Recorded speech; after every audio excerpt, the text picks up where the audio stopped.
Baik, kita mulai aja ya, teman-teman. Bismillahirrahmanirrahim. Assalamualaikum warahmatullahi wabarakatuh.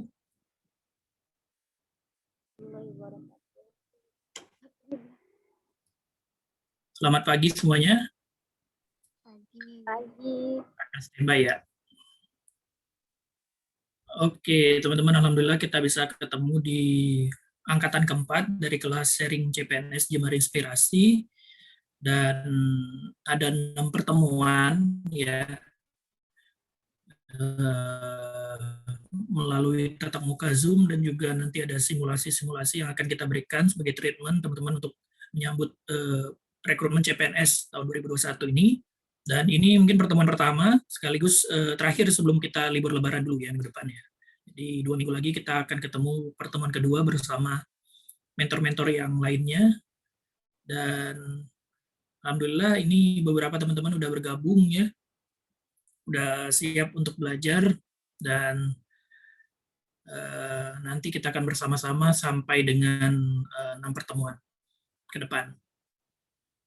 Baik, di sini ada nama-nama yang saya kenal pribadi juga, ada yang belum. Jadi untuk kelancaran belajar juga kita akan kenalan terlebih dahulu satu-satu ya dengan teman-teman. Boleh kenalan nama, kemudian asal daerah mungkin ya, kemudian background pendidikannya, dan formasi yang dituju ya, sama seperti form yang kemarin diisi. Jadi sebelum saya menyampaikan materi untuk hari ini tentang selayang pandang CPNS 2021 dan juga kupas tuntas tentang SKD ataupun CAT ya, kita mau kenalan dulu dengan teman-teman di sini ya. Yang pertama mungkin dari pojok kiri atas saya di sini ada Sulastri Handayani, apakah standby? Standby, Kak. Ya, kan boleh perkenalan diri dulu. Asalnya dari mana? Kemudian terima kasih. Assalamualaikum warahmatullahi wabarakatuh. Di Tangerang. Tapi ini di Palembang. Tepatnya di Indralaya, Universitas Wijaya. Fokusnya ilmu kesehatan masyarakat. Dan insya Allah di CPNS nanti memilih formasi penyuluh kesehatan. Penyuluh kesehatan di mana? Belum tahu instansinya. Di kalau tahun kemarin saya lihat di daerah Banten belum ada, kayak kemungkinan ada di daerah Jawa sih, Jawa Barat atau Jawa Tengah kali ya. Intinya di pemerintah daerah ya berarti ya? Iya, di Pemda. Ya, jadi Sulastri tinggal di Tangerang tapi sempat kuliah di Unsri ya? Iya, Kak. Oke. Satu alma mater ya berarti. Oke, terima kasih Sulastri. Ya. Kemudian di kanan ada Anggun. Apakah standby Anggun? Boleh kenalan dulu.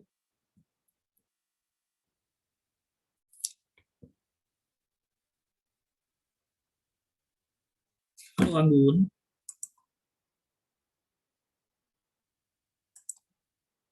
Belum ya, belum bergabung ya si Anggun. Oke, selanjutnya ke Fatia dulu. Mungkin Fatia, apakah standby juga? Halo, iya Kak. Ya, silakan perkenalan diri. Assalamualaikum warahmatullahi wabarakatuh. Waalaikumsalam warahmatullahi wabarakatuh.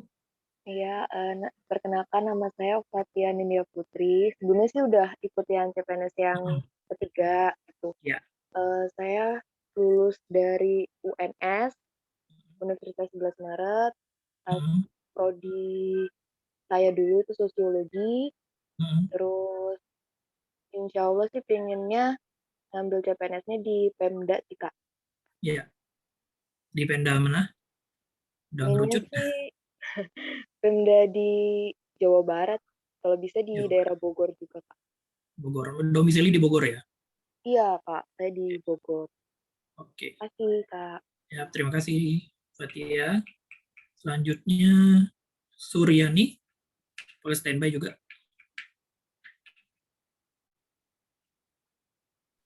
Iya, Kak. Silakan. Assalamualaikum warahmatullahi wabarakatuh. Waalaikumsalam warahmatullahi wabarakatuh. Nah, alhamdulillah kemarin sempat ikut juga. Oh, tapi kemarin itu di Lampung kalau nggak salah. Tapi nggak lulus. Tahun lalu atau 2 tahun lalu ya? Iya, tahun lalu. Ikut juga les ini juga. Iya. Tapi kemungkinan akan ambil di Palembang baik, Kak. Soalnya karena pandemi ini juga kan agak-agak juga soal kayak itu. Oke. Background pendidikannya, Suryani? Ahli pertama mungkin auditor Kak, atau analis pasar hasil perikanan. Karena dari perikanan Kak. Iya, oke. Jadi ada beberapa jabatan yang auditor juga dari pertanian ya? Iya sih Kak. Info yang Suryani cari ya? Oke. Oke, siap. Terima kasih infonya ya. Selanjutnya, Anggun apa sudah standby, Anggun? Belum ya? Ini lagi di blackout ini. Febria, silakan Febria.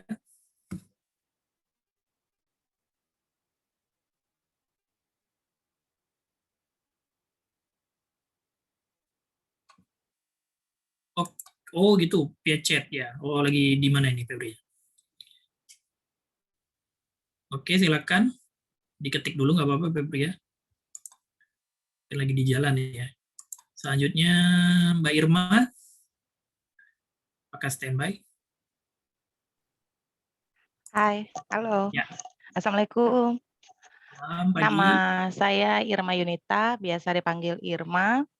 Saya lulus tahun 2009 dari Universitas Budi Luhur, Jakarta.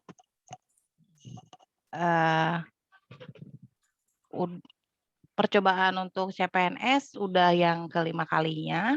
Oke. Kalau ya. Formasinya mungkin Mbak? Formasinya yang saya minati untuk masuk ke Pemkot Tangsel atau DKI sih, Pemda DKI. Iya. Saya lulus dari Budi Luhur tahun 2013, masuk tahun 2009, Fakultas Ekonomi, jurusan akuntansi. Jadi bisa ke auditor, verifikator keuangan ya? Iya. Bidang-bidang bisa. Oke. Terima kasih infonya Mbak Irma ya. Terima kasih Kak Rido. Ya. Oke, selanjutnya ada Ita, Mbak Ita mungkin. Silakan. Halo, selamat pagi semuanya. Pagi, ya Mbak. Kenal Kak Rido. Saya Rosita, biasa panggil Ita. Saya angkatannya udah tua banget ya, lulus tahun 2011, jadi udah beberapa kali ikut. Terakhir kemarin tahun 2019 ikut di Kemenkumham 340 dengan skornya 340, kalah peringkat. Minatnya kalau bisa sih di kementerian atau di Pemda DKI. Terima kasih. Oh ya, saya dari Universitas Kristen Indonesia, jurusan hukum, Pak. Hukum ya, background-nya. Oke. Terima kasih Mbak Ita informasinya. Selanjutnya ada Dea. Silakan Dea.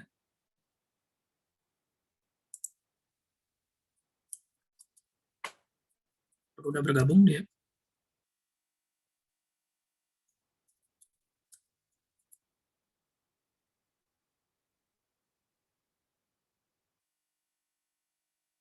Anggun juga, apakah udah bergabung buat di kelas kita pagi ini?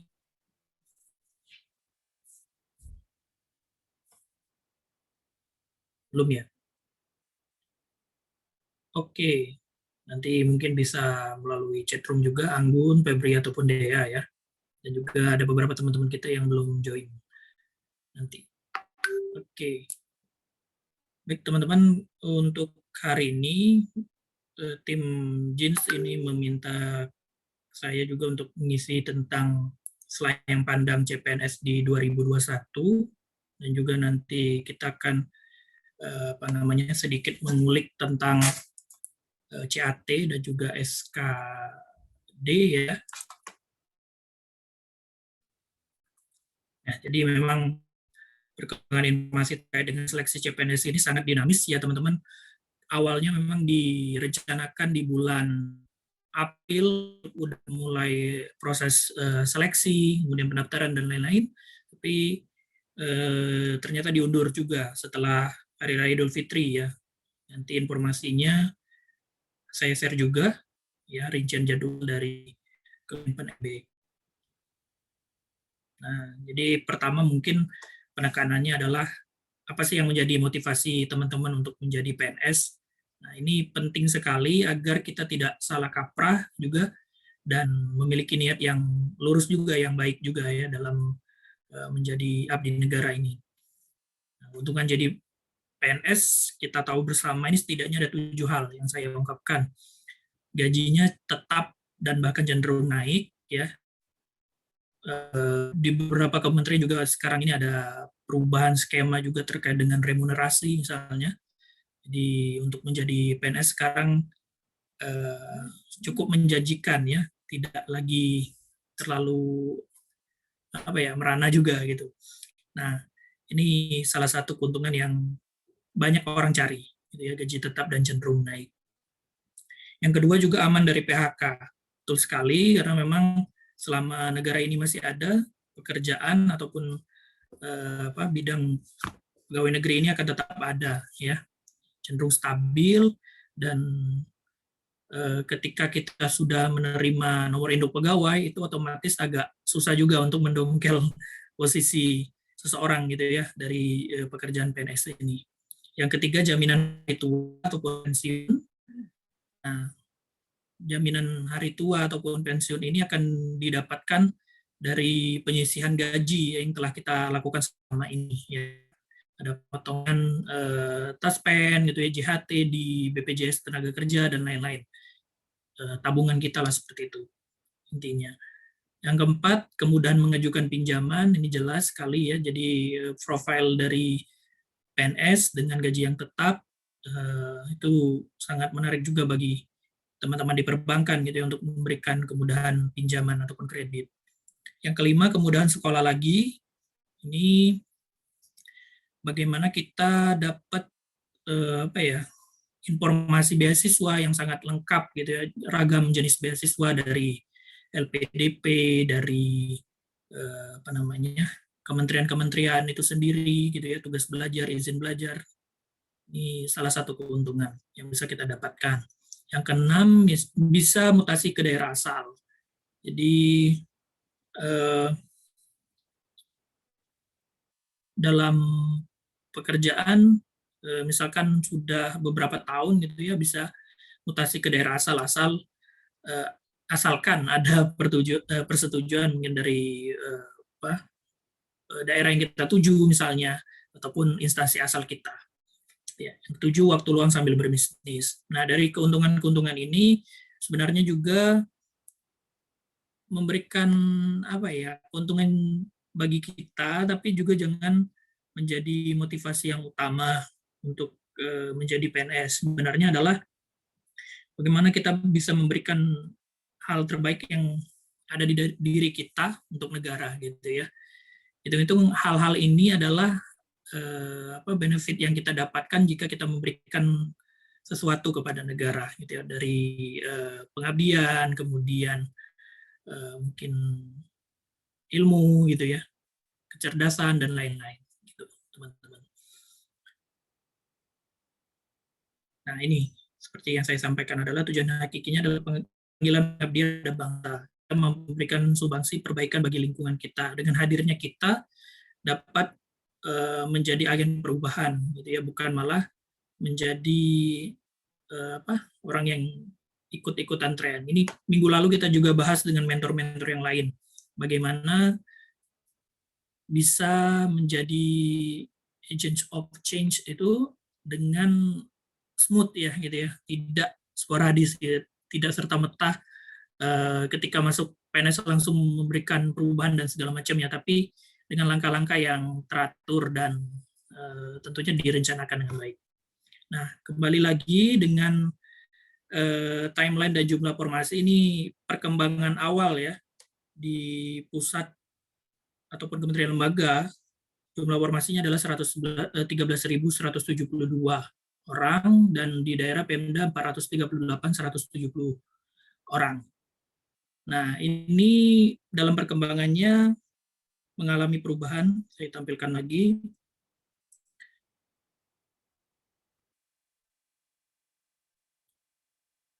Ini terakhir ya, tanggal 6 Mei 2021, bahan paparan dari Kementerian PAN-RB.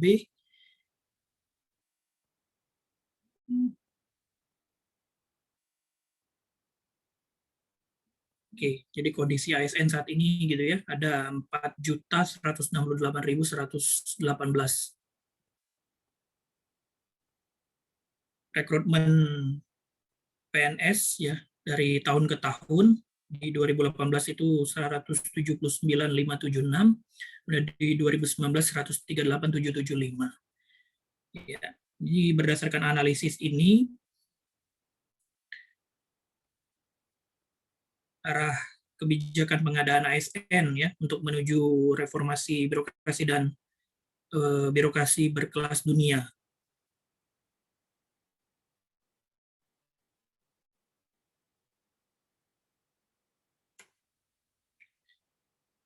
Oke, ini progres-progresnya. Yang paling penting mungkin di bagian ini.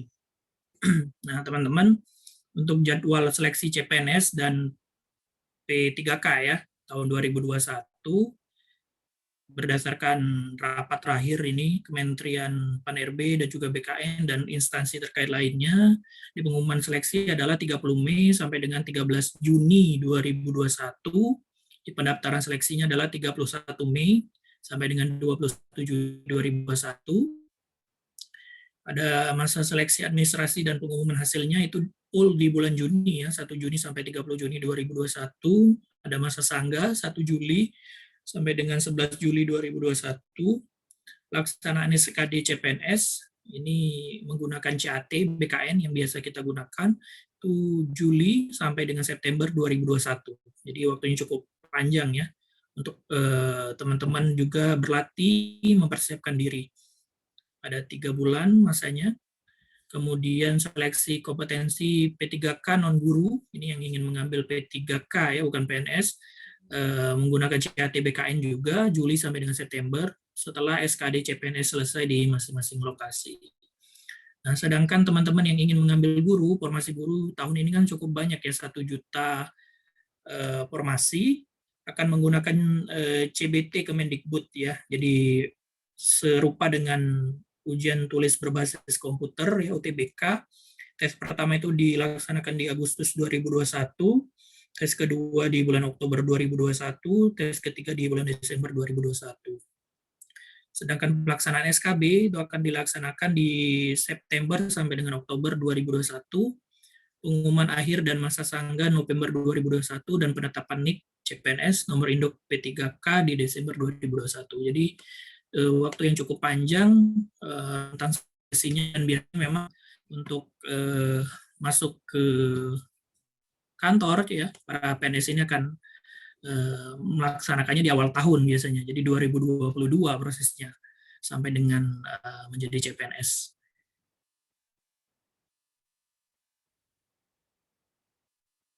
Nah, ini mungkin teman-teman yang basicnya guru ya.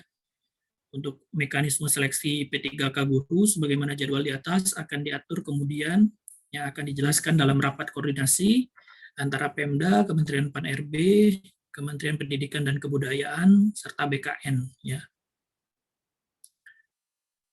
Kemudian poin kedua juga ini penting, seluruh kegiatan di atas diselenggarakan dengan tetap memperhatikan protokol kesehatan. Ya. Jadi protokol kesehatan dilaksanakan walaupun mungkin di ruangan komputer ber-AC gitu ya, tetap mungkin ada social distancing-nya dan pengaturan lainnya sesuai dengan protokol kesehatan. Jadwal tersebut dapat disesuaikan apabila terdapat perubahan kebijakan pemerintah terkait status pandemi COVID, sehingga tidak memungkinkan melaksanakan kegiatan. Ini juga menjadi pengalaman ya di tahun 2019 yang lalu, teman-teman yang ikut seleksi tahun 2019 itu sampai dengan tahun 2020 gitu ya, mengikuti tesnya, jadi cukup panjang gitu ya, 1 tahun lebih. Oke, ini bagian yang lainnya.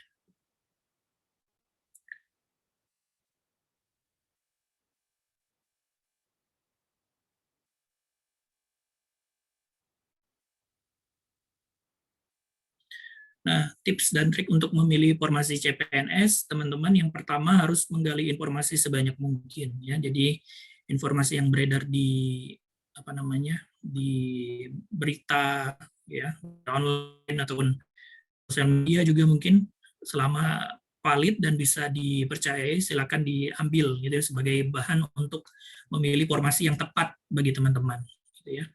Yang kedua, banyak melakukan tes kemampuan, banyak melaksanakan simulasi. Nah, di deskripsi grup mungkin admin sudah memberikan link untuk mendownload software-software CAT ya yang telah diberikan, ataupun soal-soal field report ya tahun 2019 itu bisa dicoba untuk mulai dikerjakan.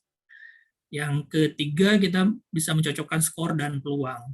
Ya, berapa formasi yang tersedia, berapa jumlah pelamar, dan kabar baiknya tahun ini, kalau tahun lalu kan sempat tidak tampil ya di dashboard CAT ya, SSCN, jumlah formasi yang dilamar, berapa jumlah formasi yang tersedia dan berapa formasi yang pelamar yang mencoba untuk mengikuti formasi tersebut gitu ya. Nah, tahun ini informasinya adalah selain menggunakan teknologi yang lebih canggih katanya ya, tanpa verifikasi ijazah, KTP dan lain-lain, otomatis by system, namun juga tetap menampilkan berapa jumlah pelamar di suatu formasi. Nah, ini menjadi keuntungan juga untuk teman-teman untuk melakukan perhitungannya terkait dengan peluang formasi mana yang berpeluang besar untuk diambil ya. Sama dengan tips yang keempat ini, pilih formasi yang berpeluang besar. Berapa jumlah formasi yang tersedia dan juga berapa pelamar gitu ya. Kadang-kala juga memang ketika orang-orang berpikir bahwa di suatu daerah terpencil ini peminatnya pasti sedikit nih, ternyata enggak juga gitu ya. Ternyata banyak juga yang berpikir sama seperti kita gitu ya, bahwa banyak juga nih yang minat ke formasi-formasi di daerah, kemudian mungkin jumlahnya cukup banyak gitu. Nah, ini teman-teman juga harus pandai-pandai melihat peluang yang ada. Yang kelima, latar belakang pendidikan khusus nih juga penting. Mungkin kalau memiliki sertifikasi gitu ya di profesi kesehatan mungkin ya. Nah, ini menjadi nilai lebih bagi teman-teman, ataupun di pendidikan gitu yang sudah sertifikasi, ini juga penting untuk menjadi pertimbangan. Perhatikan waktu submit-nya, jangan terlalu cepat juga ya, dan juga jangan terlalu mepet. Waktu yang tepat bagaimana mensubmit lamaran gitu ya, ini juga harus disesuaikan gitu ya, jangan sampai terburu-buru juga gitu. Yang ketujuh, instansi dengan IPK tinggi. Nah, ini juga menjadi seleksi alam tersendiri ya bagi teman-teman yang mempunyai IPK yang tinggi, itu saingannya justru mungkin akan berkurang. Dan yang terakhir, sesuaikan dengan minat dan bakat dari teman-teman semua.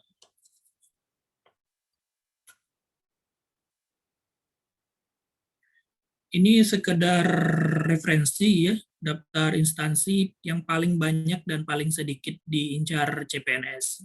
Ini berdasarkan analisis di tahun 2018 ya, yang dirilis oleh BKN.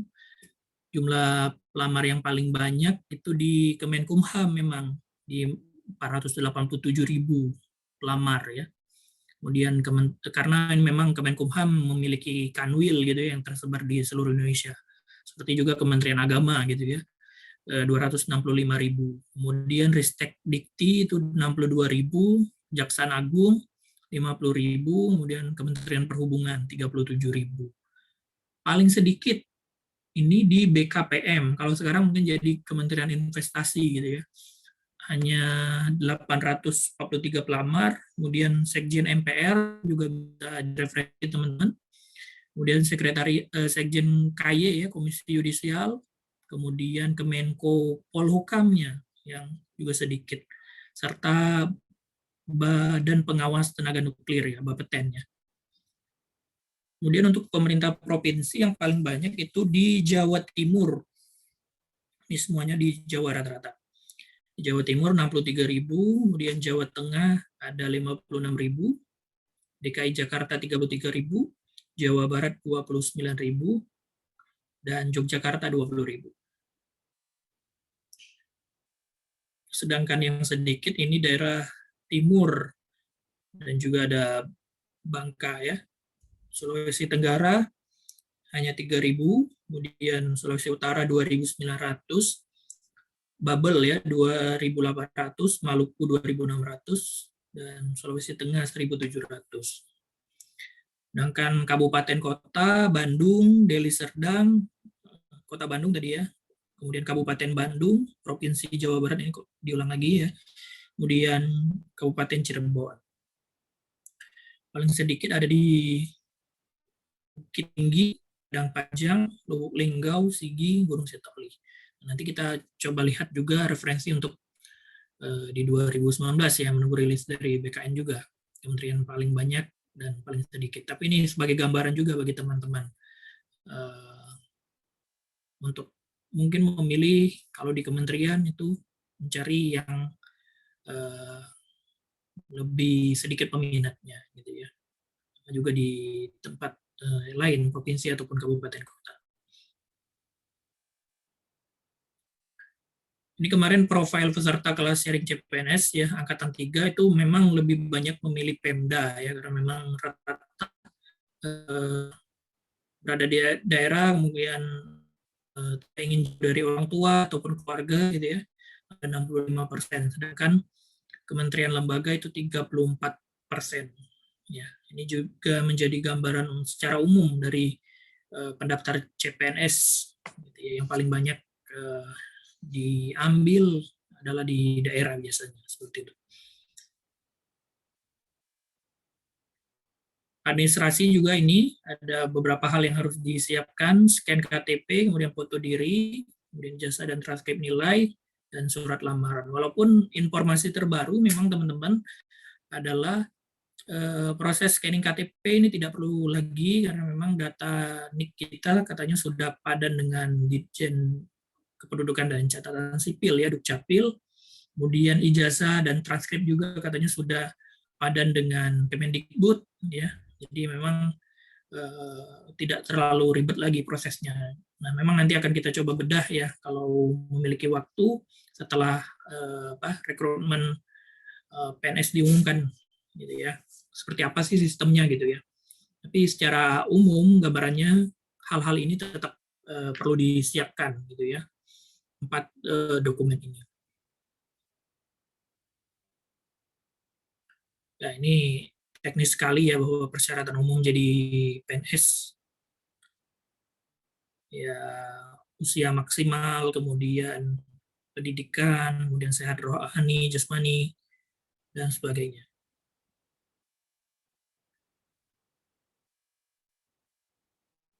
Ini untuk gambaran alur pendaftaran CPNS di 2019. Kita mengakses portal SSCASN, masih sama ya, sscasn.bkn.go.id, ya, mungkin bisa dilihat-lihat, kemudian membuat akun, ya, SSCN menggunakan NIK dan nomor kartu keluarga atau NIK kepala keluarga. Ini harus dipastikan NIK teman-teman, NIK kartu keluarganya juga valid ya. Kemudian login menggunakan NIK dan password yang telah didaftarkan, lalu lengkapi biodata, pilih formasi dan jabatan sesuai pendidikan, lengkapi data ya. Kemudian unggah dokumen. Nah, ini proses ini mungkin yang akan disederhanakan tadi ya. Kita tinggal tunggu saja seperti apa teknisnya nanti untuk portal pendaftaran CPNS di 2021. Lalu secara normalnya adalah cetak kartu pendaftaran, cek resumenya terlebih dahulu, kemudian verifikasi pendaftaran, dicek lagi datanya, kemudian mengikuti seleksi ya, administrasi dan proses SKD dan SKB dan seterusnya. Lalu akan sampai ke pengumuman kelulusan.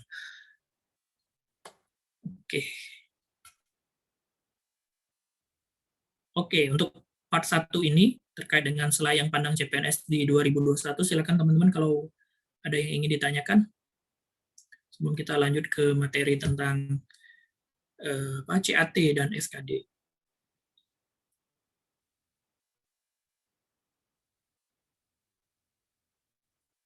Boleh raise hand, boleh open mic, ya. Atau di chat room juga boleh. Tanya Kak, Ya, boleh. jadi berkas yang disiapin tuh cuma 4 tadi Kak ya? Ya, untuk tahap seleksi administrasi sih biasanya 4.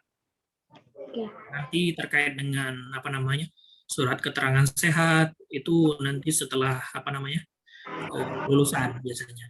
Jadi untuk di awal sih biasanya itu KTP, ijazah, ya, transkrip, foto gitu.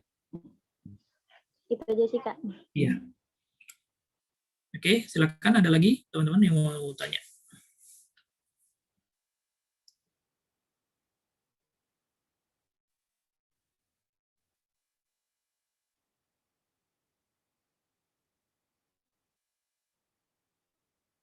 Ada perkenalan juga dari Febria dan Dea ya. Kalau Febria ini alumni UII ya, Universitas Islam Indonesia, jurusan Kimia 2012, asal Kudus tapi sekarang tinggal di Lampung.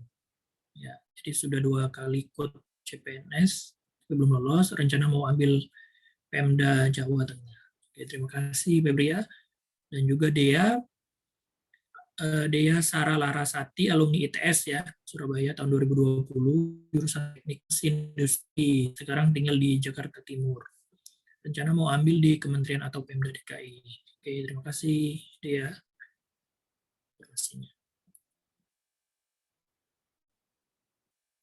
Baik teman-teman, kalau belum ada pertanyaan, kita coba lanjut ke mekanisme CAT ya, dan juga sedikit tentang SKD. Ini pemaparan juga dari Miss Nanik ya di kelas CPNS Angkatan 3 kemarin. Saya sampaikan kembali.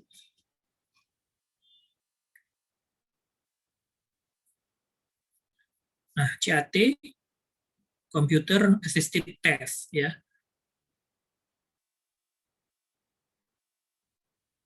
Jadi CAT ini merupakan suatu metode ujian dengan alat bantu komputer untuk mendapatkan standar minimal kompetensi dasar maupun standar kompetensi kepegawaian. CAT yang berada di bawah Direktorat Rekrutmen dan Kinerja Pegawai bertujuan 1. Mempercepat proses pemeriksaan dan laporan hasil ujian, 2. Menciptakan standarisasi hasil ujian secara nasional, 3. Mewujudkan transparansi, objektivitas, akuntabel, dan bebas korupsi, kolusi, dan nepotisme. Jadi sistem CAT ini sendiri memang tujuannya untuk membuat seleksi CPNS lebih transparan dan akuntabel ya teman-teman. Jadi dimulai kalau tidak salah 2011 ya, dimulai sistem CAT ini. Kalau dulu kan biasanya seleksi CPNS itu satu stadion gitu ya, puluhan ribu orang gitu ya berkumpul bersama-sama gitu, mengerjakan LJK gitu ya, lembar jawaban komputer itu. Nah, kemudian hasilnya mungkin bisa didapatkan beberapa minggu kemudian. Nah, ini kan kurang transparan, kurang objektivitas, dan mungkin sudah jadi rahasia umum juga beberapa yang masuk ataupun lulus dari formasi tersebut misalnya harus menyediakan uang tertentu gitu ya. Nah, ini menjadi pertimbangan juga dalam reformasi birokrasi kita, bagaimana rekrutmen yang berbasis merit system gitu ya, berdasarkan kemampuan dan juga keahlian, dan sebisa mungkin tetap objektif dan akuntabel, dan hasilnya bisa dilihat secara real time ya. Di teman-teman yang udah pernah coba di 2017 ke 2018 2019 gitu ya, hasilnya real time yang bisa kita lihat, kita pantau. Orang tua bisa melihat dari layar LED di luar ataupun di YouTube gitu ya, hasil dari seleksi tes putra-putrinya. Nah, ini sangat membantu melahirkan para ASN yang lebih berintegritas gitu ya. Dari proses awalnya sendiri diusahakan lebih bersih seperti itu. Nah, ini karakteristiknya sistem CAT ya. Aplikasi dia dijalankan pada komputer dengan platform Windows ya, berbasis web guna mempermudah pengembangan jangka panjang, kemudian menggunakan narasi untuk menjelaskan bahasan yang disajikan pada monitor komputer, disertai video gerakanmu sehingga pengguna dapat dengan mudah menggunakannya. Tutorial juga disertai teks ya.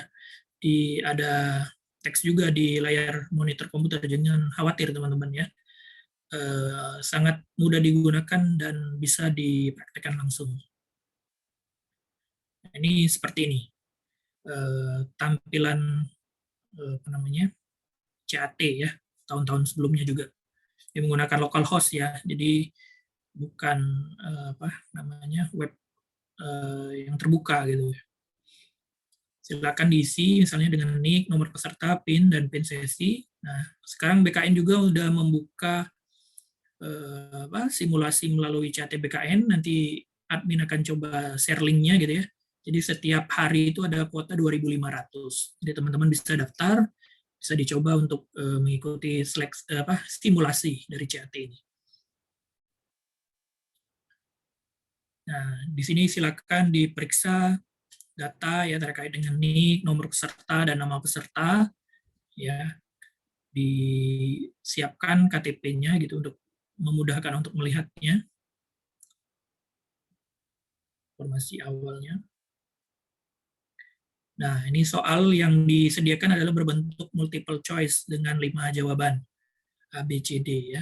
Tidak ada nilai minus di CAT BKN ini ya.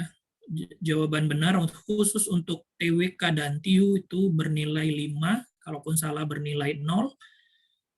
Kalau TKP dia menggunakan grade nilai ya, 1 sampai 5. Jadi tidak ada jawaban yang salah di TKP. Di yang paling tepat hingga yang tidak tepat gitu. Ini teman-teman untuk pengenalan awal ya.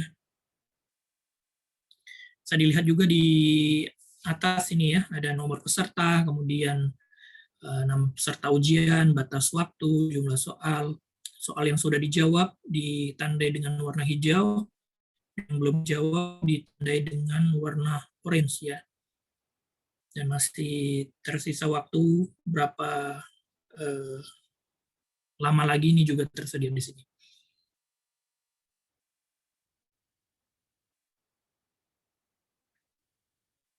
Nah, di setiap akhir pengerjaan soal, ya keseluruhan soal gitu, akan ditanyakan lagi ya, apakah Anda ingin mengakhiri ujian ini? Ya, jadi ini adalah final question-nya gitu ya, untuk teman-teman menyelesaikan ujian. Jadi bisa diklik selesai ujian jika sudah selesai menjawab semua soal. Jangan ditinggalkan satu soal pun, karena itu tadi tidak ada nilai minus ya.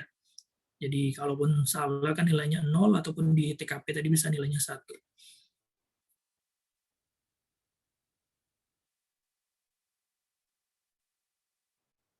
Dan langsung akan tampil skor dari teman-teman ya. Ini uji cobanya misalnya TWK-nya berapa, kemudian TIU berapa, TKP berapa, total nilai berapa gitu ya. Dicatat teman-teman juga nanti untuk perbandingan.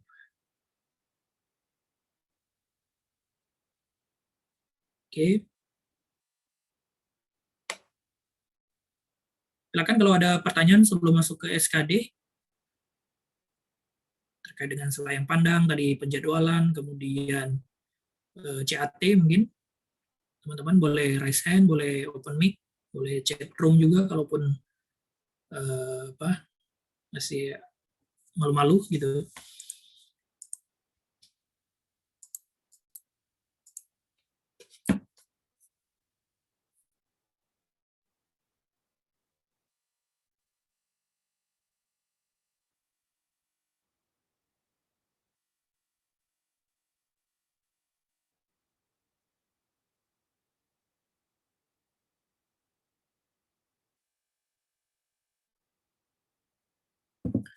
Oke, sebelum kita lanjut dulu ya terkait dengan SKD, nanti ini akan dibedah per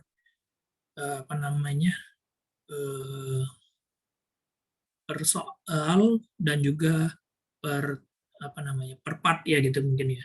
Ada TWK sendiri nanti, kemudian TIU dan juga TKP. SKD, seleksi kompetensi dasar, ini waktu yang diberikan 90 menit dengan jumlah soal ada 100. Jadi artinya kurang dari 1 menit teman-teman untuk mengerjakan setiap soal. Ada beberapa soal yang mungkin hanya 5 detik saja udah bisa teman-teman jawab.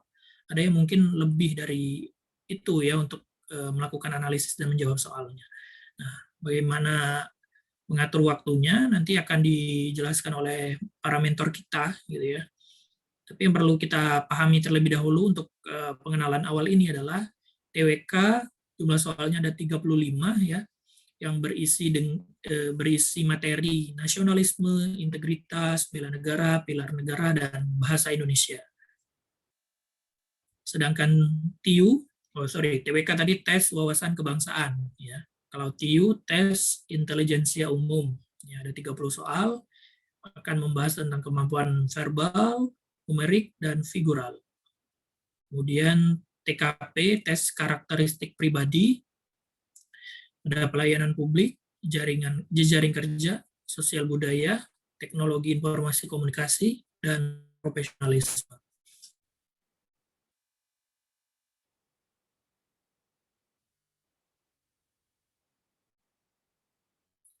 Ini passing grade ya, passing grade untuk kelulusan CPNS di tahun 2019. Nanti kita menunggu instrumen hukumnya ya, Permenpan RB-nya yang terbaru untuk 2021 terkait dengan passing grade, terkait dengan kisi-kisi soal, itu nanti pasti ada aturan tertulisnya. Kita tunggu saja dan pasti bakal di-share di grup juga ya. Sebagai gambaran untuk tahun 2019 umum, informasi dari umum ini TWK ya seminimal-minimalnya adalah 65, kemudian TIU 80, TKP 126 dengan total nilai 271. Kemudian cum laude dan diaspora TIU-nya saja 85, tapi total nilainya harus 271 ya minimal. Kemudian disabilitas TIU-nya saja minimal 60 dan totalnya 260. Putra-putri Papua, Papua Barat 60, total nilai 260. Kemudian dokter, ya, spesialis, dokter gigi spesialis, dokter pendidik klinis, dokter umum, dokter gigi, ya, struktur penerbang, ini TIU-nya adalah 80, karena memang mereka basicnya sains semua gitu ya. Kemampuan logikanya sangat diperlukan, gitu ya. Jadi minimal 80 dan total nilainya adalah 271.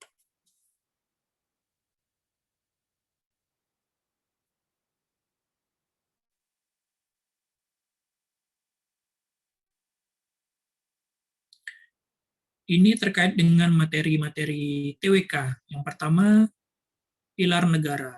Nah, pilar negara itu 4 ya. Pilar negara kalau kata MPR, yang pertama adalah Pancasila, kemudian Undang-Undang Dasar 1945, NKRI, dan juga Bhinneka Tunggal Ika. Nah, ini materi yang harus teman-teman kuasai juga ya. Kita nanti akan bedah lebih dalam di pertemuan-pertemuan selanjutnya. Jadi, terkait pilar negara, setidaknya 4 hal ini harus teman-teman ketahui.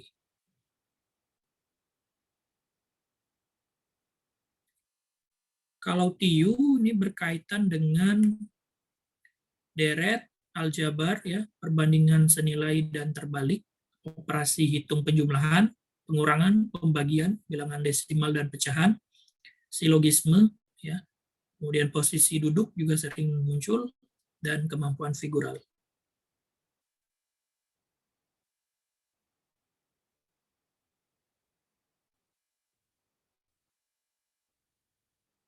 Sedangkan TKP, tes karakteristik pribadi, yang akan ditanyakan adalah berkaitan dengan kemampuan sebagai personal, kemudian kemampuan dalam organisasi. Ya, sebagai individu, biasanya kita akan ditanyakan bagaimana pendapat Anda jika Anda menjadi seperti ini. Kemudian kemampuan dalam organisasi akan ditanya bagaimana ataupun apa yang akan Anda lakukan jika Anda menjadi bawahan, apakah yang Anda lakukan jika menjadi atasan gitu ya, apa yang harus Anda kerjakan dalam tim, dalam organisasi. Itu akan ditanyakan semua di sini. Terkait dengan personal, integritas diri, ya, kejujuran, kemudian profesionalisme, mengerjakan segala sesuatu dengan tuntas, kemudian TIK, ini bagaimana perkembangan teknologi dapat diterapkan dalam reformasi birokrasi dan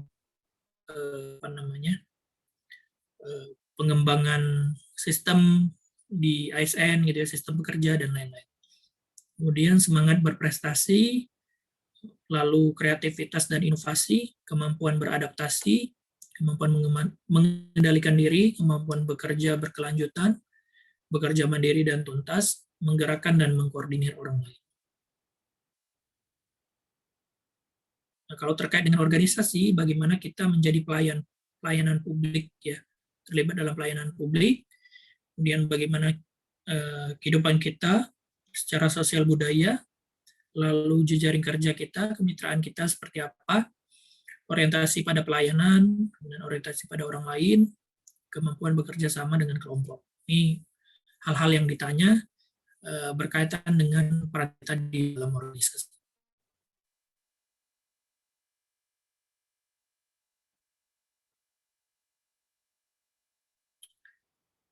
Ini lebih detail ya, materi tes kemampuan pribadi, karena memang beberapa juga mengalami kesulitan katanya ketika mengikuti tes kemampuan pribadi.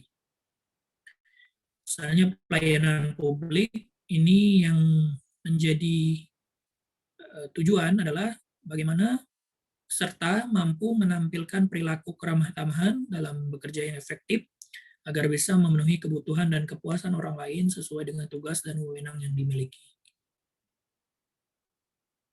Ya, bagaimana tetap ramah dengan orang lain, tapi juga pekerjaan tetap terlaksana dengan efektif dan baik, gitu ya. Jadi dua-duanya untung, gitu. Nah, itu akan ditanyakan di materi TKP. Kemudian jejaring kerja tujuannya adalah mampu membangun dan membina hubungan, bekerja sama, berbagi informasi, dan berkolaborasi dengan orang lain secara efektif. Akan sosial budaya mampu beradaptasi dan bekerja secara efektif dalam masyarakat majemuk, terdiri atas beragam agama, suku, budaya, dan sebagainya. Teknologi informasi dan komunikasi tujuannya adalah mampu memanfaatkan teknologi secara efektif untuk meningkatkan kinerja. Dan profesionalisme mampu melaksanakan tugas dan fungsi sesuai dengan tuntutan jabatan. Passing grade umum 126, ya tadi, minimal harus benar 26 soal dari 35 soal. Ya, minimal benarnya dengan nilai 5, dengan nilai 4, 3 gitu ya. Dan ini adalah referensinya Permenpan RB nomor 23 dan 24 tahun 2019.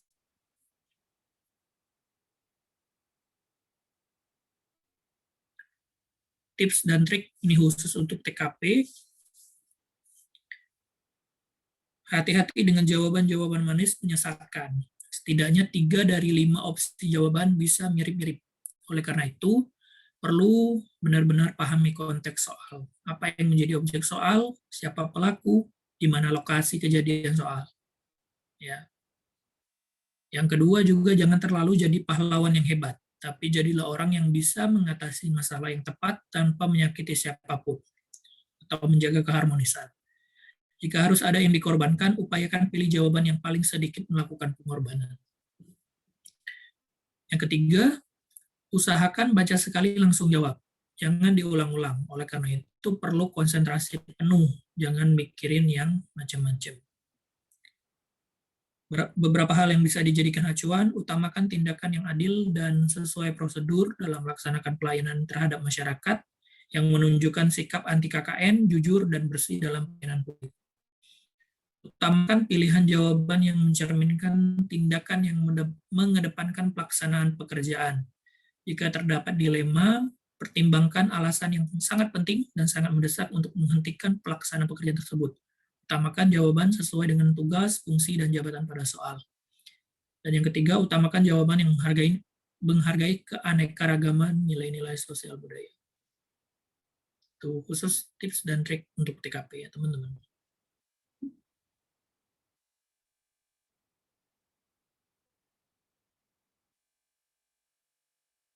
Ini juga terkait kode etik dan perilaku. Banyak ya. Melaksanakan tugas dengan jujur, bertanggung jawab, berintegritas, gitu ya, cermat, disiplin, dan seterusnya.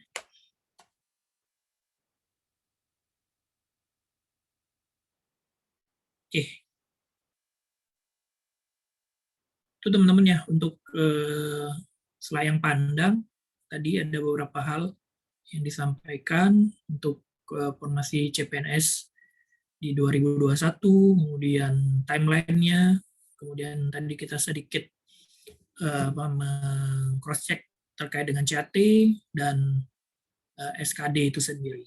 Silakan teman-teman kalau ada pertanyaan kita coba berdiskusi ya, mungkin dari pengalaman-pengalaman tahun lalu yang udah pernah ikut ataupun yang baru lulus juga mungkin bisa bertanya, bisa sharing ya, apa yang masih menjadi keraguan mungkin dalam menghadapi seleksi CPNS tahun ini. Silakan teman-teman.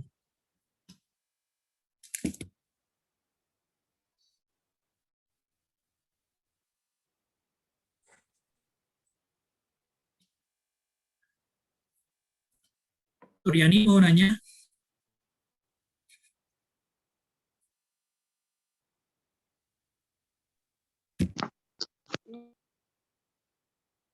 Atau mau sharing apa gitu?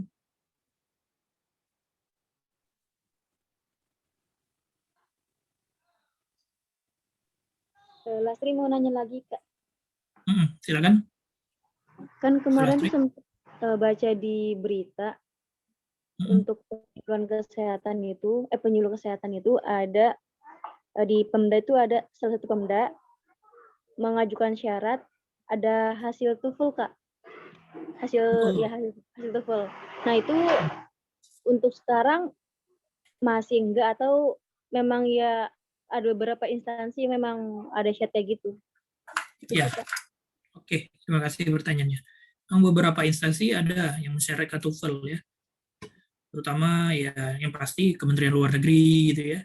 Kemudian kementerian-kementerian pusat biasanya mensyaratkan itu. Nah, kalau kesehatan sih kurang tahu ya. Yang jelas kalau kesehatan kan pasti STR ya deh ya. Kalau untuk Kesmas enggak, Kak, enggak ada lagi. Enggak lagi ya. Oh ya, yang saya pernah baca dulu ada dari Perhimpunan Ahli Kesehatan Masyarakat itu ya. Yang bahwa tidak wajib untuk Kesmas untuk punya STR ya. Iya itu sih, Kak. Jadi masih nyari informasi sih perihal kesehatan ini apa memang tepatnya di BKKBN sih. Iya. Harus ada BKKBN yang mensyaratkan TOEFL ya. Iya. Iya.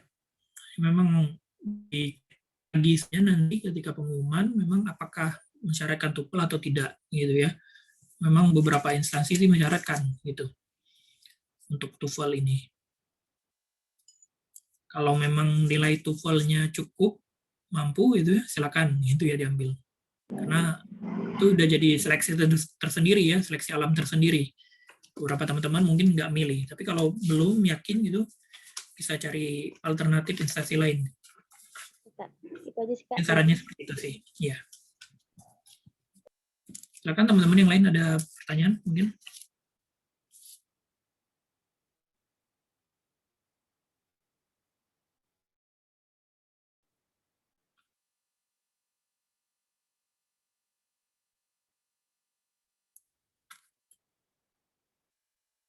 Sambil menunggu juga memang di daerah ya, biasanya ini jadi pertanyaan teman-teman juga.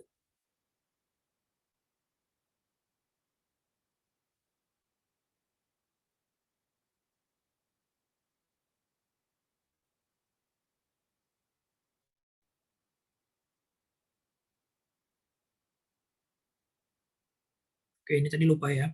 Jadi batas usia paling rendah itu 18 tahun, paling tinggi 35 tahun pada saat melamar. Kalau 40 tahun bisa untuk jabatan dokter dan dokter gigi, dokter pendidik klinis, dosen, peneliti, prarekayasa ya. Dengan kualifikasi S3 kalau dosen sekarang. Kemudian pelamar tidak pernah dipidana, penjara 2 tahun atau lebih, tidak pernah diberhentikan, kemudian tidak berkedudukan sebagai CPNS, TNI, Polri, tidak terlibat politik praktis juga, kemudian pendidikan, nah ini harus diperhatikan nanti sesuai dengan persyaratan jabatan, karena berdasarkan pengalaman tahun lalu teman-teman, banyak yang juga terjegal di pendidikan ya, terutama ketika formasi yang meminta background pendidikannya itu kurang jelas gitu. Misalkan teknologi hasil pertanian gitu ya, fakultasnya pertanian gitu ya. Sedangkan misalnya yang diminta fakultas agroekoteknologi misalnya gitu ya, jurusan seperti itu yang mirip-mirip seperti itu, ini harus diperhatikan. Nanti juga misalkan ekonomi yang diminta misalnya ekonomi secara umum, bukan ekonomi Islam misalnya, walaupun bagian jurusan ataupun konsentrasi gitu ya. Ini jadi pertimbangan teman-teman juga. Terus nah ini kalaupun SKB ya nanti mungkin akan jadi pertanyaan juga di daerah itu wajib menggunakan CAT ya. Di pemerintah daerah hanya diperkenankan menambah satu jenis tes selain SKB dengan CAT dan diberikan bobot paling tinggi 40%. Jadi Pemda tidak diperkenankan untuk menambahkan jenis tes berupa wawancara karena ini sangat subjektif gitu ya, sangat bias gitu. Jadi sangat besar ini potensi untuk like and dislike dan seterusnya. Kemudian pedoman dan seterusnya ya. Ini SKB nanti teman-teman. Yang penting adalah fokusnya sekarang di memilih formasi, kemudian menyiapkan seleksi administrasi dan juga persiapan untuk SKD. Itu dulu gitu ya, yang saat ini. Nah, terkait dengan P3K mungkin teman-teman yang background pendidikan gitu ya, guru, rekrutmen guru tahun ini, untuk P3K ya umum ya, batas usia 20 tahun, paling tinggi 1 tahun sebelum batas usia tertentu pada jabatan yang akan dilamar. Nah, ini harus merujuk lagi ke ketentuan turunannya, peraturan perundang-undangan. Tidak dipidana, kemudian tidak pernah diberhentikan, sama ini ya. Persyaratan minimal 3 tahun berpengalaman di bidang kerja yang relevan dengan jabatan fungsional yang dilamar. Nah, ini dibuktikan dengan surat keterangan yang ditandatangani oleh minimal jabatan tinggi pratama yang bekerja di instansi pemerintah, minimal direktur, kepala divisi yang membidangi SDM, HRD di perusahaan swasta, lembaga swadaya non pemerintah atau yayasan, tidak boleh bertentangan dengan sistem merit. Ya. Ini P3K tadi. Kalau yang non Kemdikbud tetap menggunakan CAT BKN ya. Tapi lebih spesifik dia ada kompetensi teknis, kompetensi manajerial, kompetensi sosiokultural. 70 sampai 100 soal, kompetensi manajerial 20 sampai 30 soal, sosiokulturalnya 10 sampai 20 soal. Ya. Kemudian ada tes wawancara juga. Ini teman-teman yang berminat ke P3K.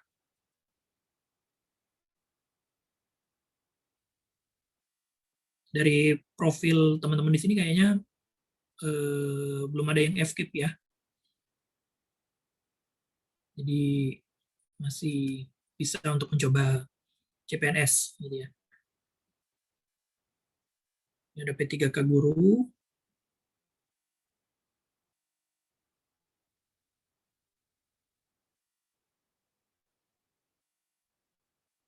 Oke, nanti bahan akan kita share di grup juga. Silakan jika masih ada pertanyaan teman-teman.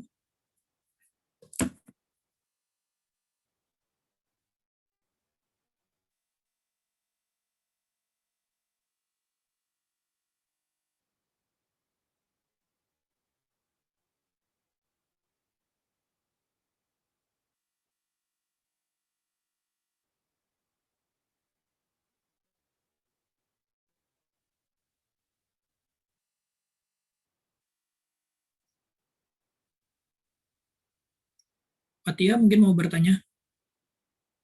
Dea, Febri.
Silakan kalau masih ada pertanyaan.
Oke. Nah, ini terkait dengan pendaftaran seleksi CPNS seperti saya disampaikan ya. Badan Kepegawaian Negara BKN pastikan seleksi aparatur sipil negara 2021 hanya dengan satu portal pendaftaran, yaitu Sistem Seleksi Calon ASN atau SSCASN ya, teman-teman. Kemudian fitur baru ini katanya, ya, kita masih menunggu ya resminya seperti apa. Tidak perlu lagi unggah sejumlah dokumen. Jadi STR tadi surat tanda registrasi, kemudian ijazah, kemudian nomor unik pendidik dan tenaga kependidikan NUPTK gitu ya. Karena portal SSCASN akan terintegrasi langsung dengan Dukcapil, Kemdikbud, Kemdistekbrin ya, Kemenkes gitu. Diakses seluruh informasi dapat mengakses seluruh informasi yang dibuka pemerintah. Jadi peserta tidak repot lagi nih teman-teman untuk melihat ketersediaan informasi satu persatu di website masing-masing instansi. Itu tadi seperti saya sampaikan.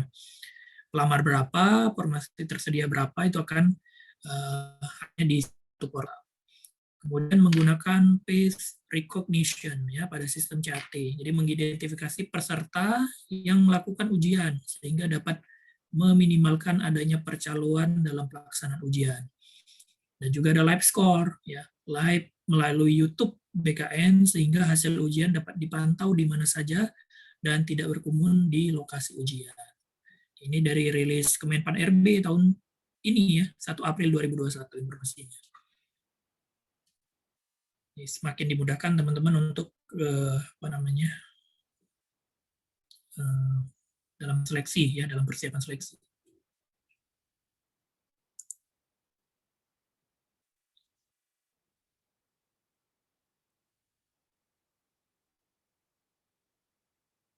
kita masih ada waktu, setidaknya sampai 11:30 ya, teman-teman. Kalau masih ada pertanyaan, bisa ditampung. Dan nanti silabus akan kami share di grup ya. Ini pertemuan pertama, kemudian kita libur sejenak gitu ya, menyambut Hari Raya Idul Fitri, lalu dilanjutkan lagi dengan mentor yang lainnya membahas tentang lebih detail kupas tuntas tes wawasan kebangsaan TWK ya, 2 minggu lagi insya Allah. Sambil materi tutor yang berikan, mentor berikan, teman-teman juga tetap harus berlatih soal gitu ya, mencoba simulasi gitu ya. Kalau pengalaman misalnya kayak mentor kita tahun ini gitu ya, Mbak Novi yang lulus tahun lalu, itu berlatih 100 soal setiap hari misalnya katanya, sambil masak, sambil ngomong anak gitu ya. Nah itu bisa jadi motivasi juga untuk teman-teman gitu ya, melahap soal sehari-hari gitu ya. Membiasakan diri dengan tipe-tipe soal CPNS. Masih ada? Silakan kalau mau bertanya. Kak mau bertanya. Silakan. Ya Kak, masalah tentang pilih formasi yang berpeluang besar itu Kak ya. Kemarin kan yang pas di Lampung itu kan pilih situ karena banyak peminatnya. 6 formasi yang di ini. Jadi ternyata banyak yang ini juga Kak, banyak yang berpikir yang sama. masuk juga. Ternyata yang pas antara bingung antara Lampung sama nggak salah tuh Bengkulu atau Bangka ya, lupa kemarin tuh. Nah di situ formasinya itu cuma pilih satu, ternyata yang di situ yang daftarnya satu dia juga lulus Kak satu, ya Allah Kak. Jadi dia, ya? Rezekinya dia kayak mungkin di situ yang agak nyesek juga kayak ibaratnya tuh kita sudah belajar tapi ternyata yang harusnya kita nak pilih ke sana ternyata bukan rezeki kita kayak teman. Jadi mana Kak ya tipsnya biar kita tidak salah pilih lagi ya teman. Iya. Agak bingung juga sebenarnya. Ya, karena mungkin memang begini ya, Suryani, tahun Suryani ikut fitur untuk siapa yang melamar itu belum kelihatan kan, nggak kelihatan. Ya, mudah-mudahan dengan fitur jumlah pelamar dikembalikan lagi itu bisa jadi referensi nanti ya. Jadi seperti kakak bilang, jangan buru-buru di awal misalnya submit gitu ya, memilih formasi segala macam, kasih space waktu mungkinnya 2 hari sebelum penutupan gitu ya untuk memilih formasi yang tepat. Nanti disesuaikan juga dengan minat dan bakat ya. Nanti kalau misalnya terlalu jauh juga dari rumah itu kan pertimbangan juga kan bagi kita gitu ya, penempatannya di mana gitu kan tadi. Nah, formasi-formasi yang sedikit peminatnya itu yang bisa jadi peluang kita gitu. BKN sudah tadi menyampaikan akan mengembalikan fitur tersebut gitu ya. Jadi kita nggak perlu lihat setiap instansi gitu ya, berapa jumlah pelamar, berapa yang diambil gitu ya. Kita cukup memantau portal BKN, SFCAN tadi. Oke. Oke Kak, terima kasih. Udah rezeki ya tahun ini ya. Amin, insyaallah. Amin. Oke. Cukup Suryani ya? Kita lanjut dulu ya. Oke, kita lanjut pertanyaan ke Anggun. Salam kenal, saya Anggun. Mau bertanya, misalnya kita di kakak pendidikan terakhir tertulis lulus sarjana, tapi mau mendaftar formasi SMA, apakah bisa Kak? Mohon penjelasannya. Gimana nih maksudnya Anggun? Anggun udah dapat ijazah ya berarti kan? Tapi mau ngelamar formasi SMA gitu ya. Misalkan kalau di Kumham kan ada sipir ya, ada penjaga tahanan ya kalau SMA itu kalau nggak salah. Artinya downgrade deh. Ya, apa ya, secara pangkat, jabatan, kemudian penggajian juga akan turun gitu ya, dari yang seharusnya misalnya kan kita melamar formasi S1 gitu ya. Sebaiknya kalau kita udah punya ijazah, tetap men-challenge diri kita ya untuk masuk ke formasi yang sesuai dengan ijazah yang kita punya gitu. Kalau udah punya ijazah S2 ya silakan ngelamar formasi S2 misalnya gitu ya. S1 ya S1 gitu. Sayang nanti di ijazahnya ya kalau downgrade seperti itu, karena proses penyetaraan itu sangat susah gitu ya. Kemudian mungkin beberapa instansi juga ada surat pernyataan tidak menuntut penyetaraan gitu ya setelah masuk PNS. Jadi sayang ke pendidikan yang telah kita tempuh selama ini gitu. Kalau downgrade ya. Bisa sih bisa, tapi tadi sayang dengan ijazah yang telah kita miliki. Itu Anggun. Gimana? Udah cukup jelas Anggun?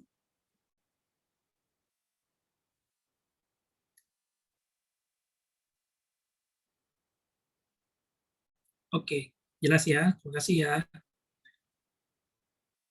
Diusahakan untuk memilih profesi sesuai dengan background pendidikan kita, ijazah yang kita miliki, kemudian mungkin keahlian, sertifikasi yang kita miliki itu sayang kalau tidak sesuai dengan apa yang telah kita perjuangkan selama ini gitu. Ada lagi pertanyaan teman-teman?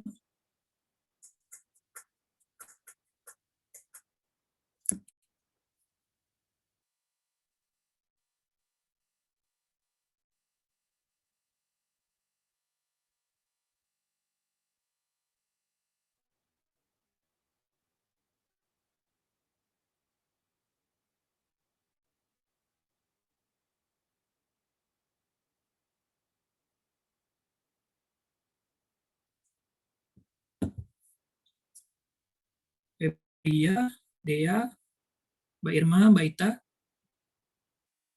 Fatia mungkin masih ada pertanyaan?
Sebelum menutup juga, teman-teman bisa lihat di link tree ya, Jemari Inspirasi. Ini ada beberapa file yang bisa dilihat. Jadi ada recording pertemuan 1 sampai 10 gitu ya dari kelas angkatan 3, kemudian presensi, bonus. Nah, bonus ini bisa diklik, ada bonus-bonus yang bisa di-download ya, teman-teman.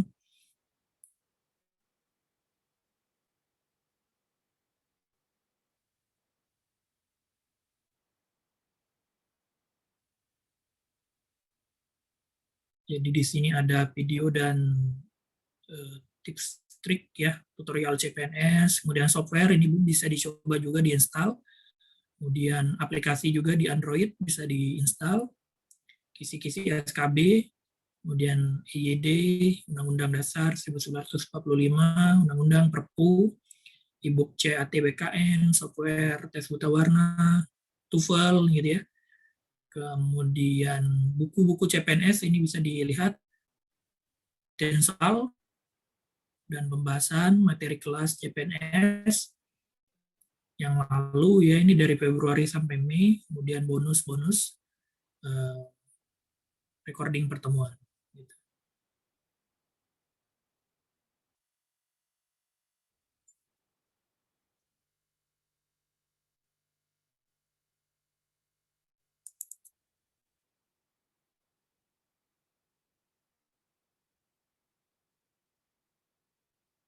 Software yang bisa di-download.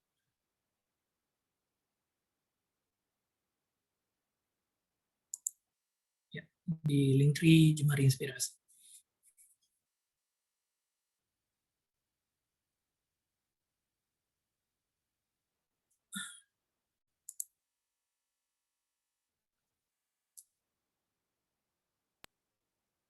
Oke, udah cukup jelas ya. Terima kasih teman-teman. Mungkin kita cukupkan ya untuk pertemuan hari ini gitu. Mudah-mudahan jadi stimulus juga untuk lebih semangat di pertemuan-pertemuan selanjutnya.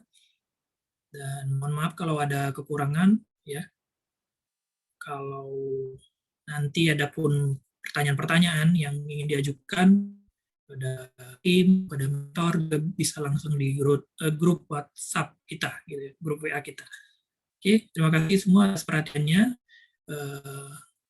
Kita akhiri. Assalamualaikum warahmatullahi wabarakatuh. Selamat siang. Salam sehat untuk kita semua. Terima kasih. Terima kasih Kak Rido. Terima kasih Kak Rido. Makasih Kak. Boleh live ya.